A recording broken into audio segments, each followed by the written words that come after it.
You want gore? You want some gore? The 80s gives you the gore, man!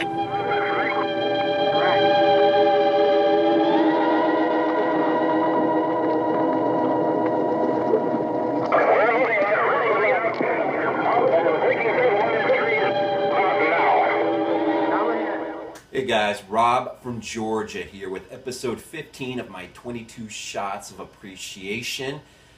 And for this episode, Among the Living. It is a French film from 2014. It does not have a U.S. release date as of yet. It's directed by a duo known for Livid and Inside. Bustillo and Maury are the two. And this is an interesting film, and the reason why I gravitated to this or wanted to check it out was Derek over at DBourget86 reviewed it, and for the longest time I've had this in the back of my mind. I wanted to take a look at this, and but I wasn't able to. Don't have it in my collection, but recently I've gotten Shudder, and it is up on Shudder streaming. So it is a French film again. And aside from Derek, the reason why I wanted to take a look at this film was the two that are responsible for it are also attached to the Leatherface prequel that is coming out here very shortly, finally, via DirecTV initially and a limited theatrical run here in September, October, I guess. But the trailer just broke out yesterday. And I know within the community, you know, there are some who are pulling away from trailers, others still can't help it and watch them. I'm one of those in between. I'm trying my best, but you know, there's been so much anticipation for this, and of course it was shelved for a year, Leatherface being, and now it's finally seeing the light of day, and man, I just I don't know, I'm just curious. I want to know, I want to see this. I'm not the biggest fan of the Texas Chainsaw franchise, but in terms of the original film and its follow-up by Tobe Hooper, yeah, I mean, and you know, so I'm curious. So when I got Shudder and saw it up on Shudder, I watched it. I watched it again last night, in fact, late, and real quick, it's an interesting film. These three trio, last day of school, and of course they get detention. They decide to skip out on it and just go play hooky the last day of school, and they go out into the woods, and well, there's something they want to do initially along their travels. I'll try not to give anything away. But eventually where they head out to is this old abandoned studio lot where they used to make films. And they hadn't been there in quite a while. Well, it's not abandoned anymore. Now, those who live there now, you do get to meet them at the very beginning of the film, and it is a very interesting setup in terms of what is motivating, or you know, what is the design or whatever behind the actions of our central antagonist, I guess. And so that's right at the very beginning. It's sort of, and then you catch up with these three kids last day of school, and they stumble into a situation that they end up fleeing from, and let's just say something follows them home. And well, it is, you know, these two, let me just say, I've only seen one film from these two, and I'm just going to go ahead and say it. They know how to direct. They know how to craft a film. The cinematography was absolutely amazing. While they're heading out to the film studio, just the scenery alone was absolutely, it was just amazing. I mean, it was so beautiful to look at. And, you know, and then just their approach at what they decide to focus in on and what they decide to pull away from. I've heard the analogy to Stand By Me been used. I would even go further. There's a moment when they first walk into the film studio, and you get to see it's the Blackwoods up on the sign, and as they're walking through, there's almost it almost feels like Spielberg in a way. I mean, you just sort of the way they kind of, you have to imagine Spielberg must be one of their directors that they lean on.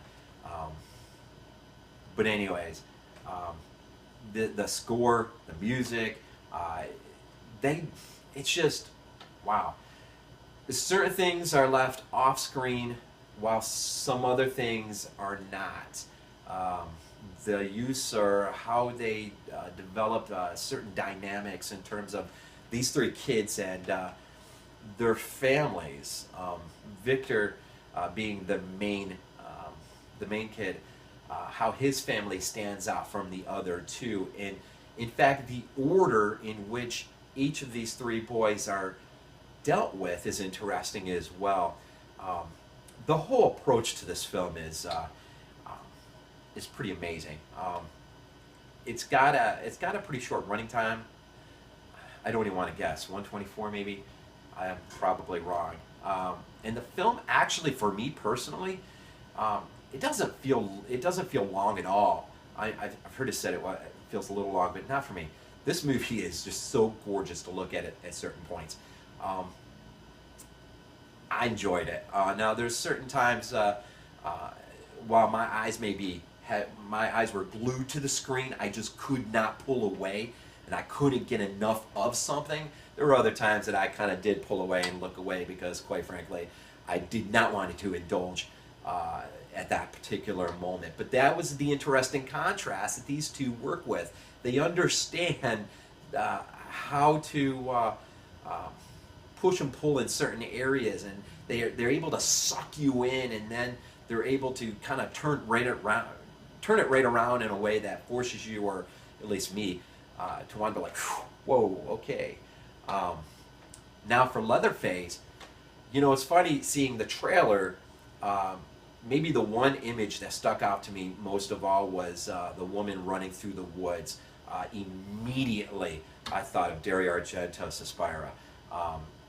And if that scene even comes anywhere close to living up to the final chase scene in the original Texas, that is going to be a treat to sit there and watch. But looking at the scope feels much, in the trailer, the scope feels much the same in terms of Among the Living. It's a very large scope. The movie feels much, much bigger than what it is. And I love it when filmmakers can bring that.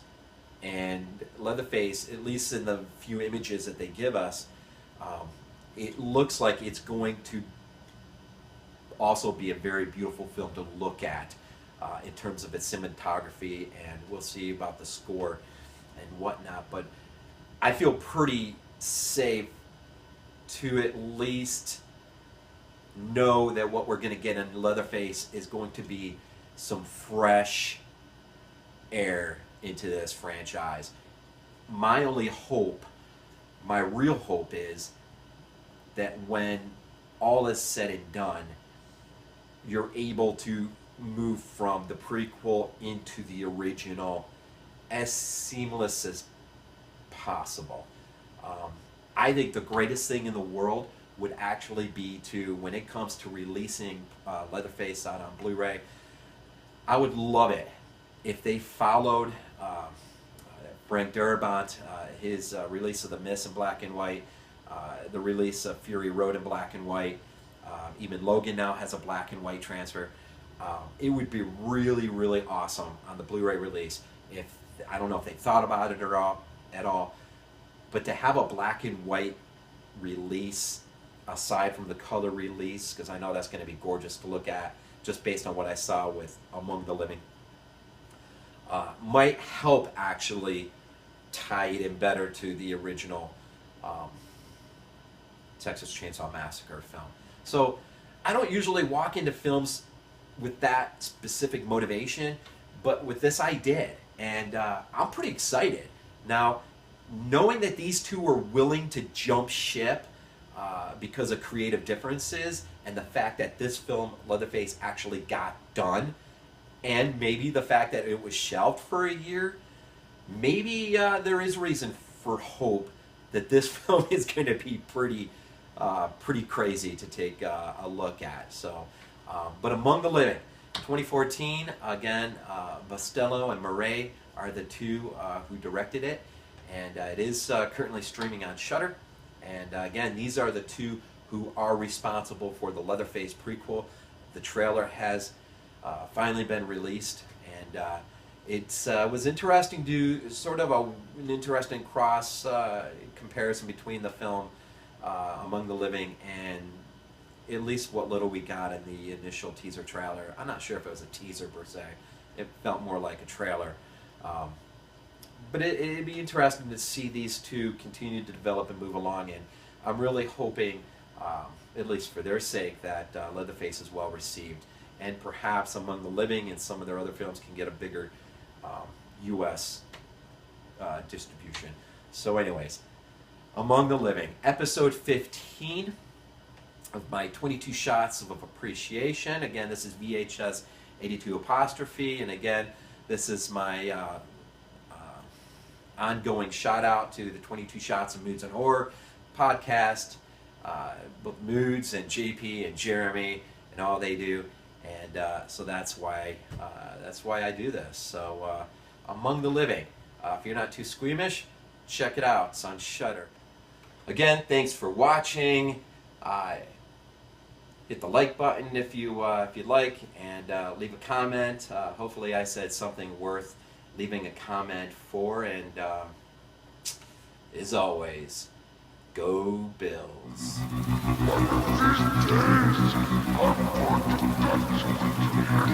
These days,